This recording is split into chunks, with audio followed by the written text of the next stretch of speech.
নমস্কার বন্ধুরা, মামের কিচেনে আপনাদের সকলকে স্বাগত। আজকে আমি আপনাদের বানিয়ে দেখাবো খেজুর গুড়ের পায়েস। তার জন্য আমি 1 কাপ চালকে আধ ঘন্টা আগে থেকেই ভিজিয়ে রেখেছিলাম। এখন সেই চালগুলি একটু আমি জল ঝরিয়ে নিচ্ছি। এদিকে আমার কড়াই গরম হয়ে গেছে। এখন আমি দিয়ে দেব 1 চামচ ঘি। ঘিটা একটু গরম হয়ে গেলে আমি তাতে দিয়ে দেব তেজপাতা।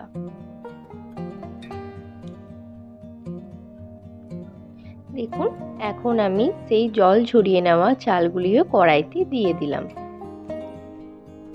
এখন একটু আমি ভেজে নেব চালগুলো। চালগুলো আমার মোটামুটি ভাজা হয়ে গেছে। এখন আমি দিয়ে দেব দুধ।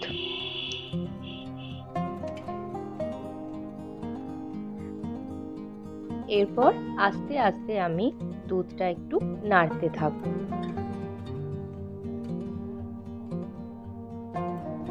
এভাবেই নাড়তে নাড়তে দুধটা একটু ঘন হয়ে যাবে আর পায়েসের চালটাও আমার সিদ্ধ হয়ে যাবে। দেখুন, খুব সুন্দর কিন্তু আমার দুধটা উথলে উঠেছে।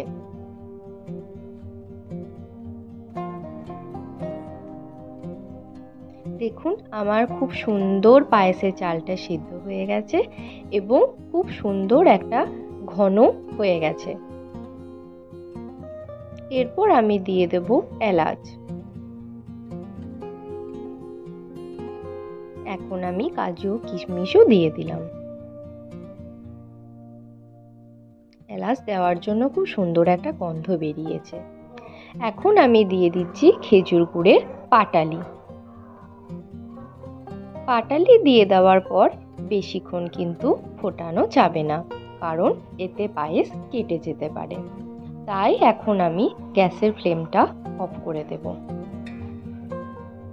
পাটালিটা দেওয়ার জন্য খুব সুন্দর একটা গন্ধ বেরিয়েছে। এখন আমার তৈরি হয়ে গেছে খেজুর গুড়ের পায়েস। এখন আমি একটা পাত্রে ঢেলে নেব। দেখুন, আমার কিন্তু পায়েস পুরো একদম রেডি হয়ে গেছে। এখন আমি ভগবানকে ভোগ নিবেদন করলাম।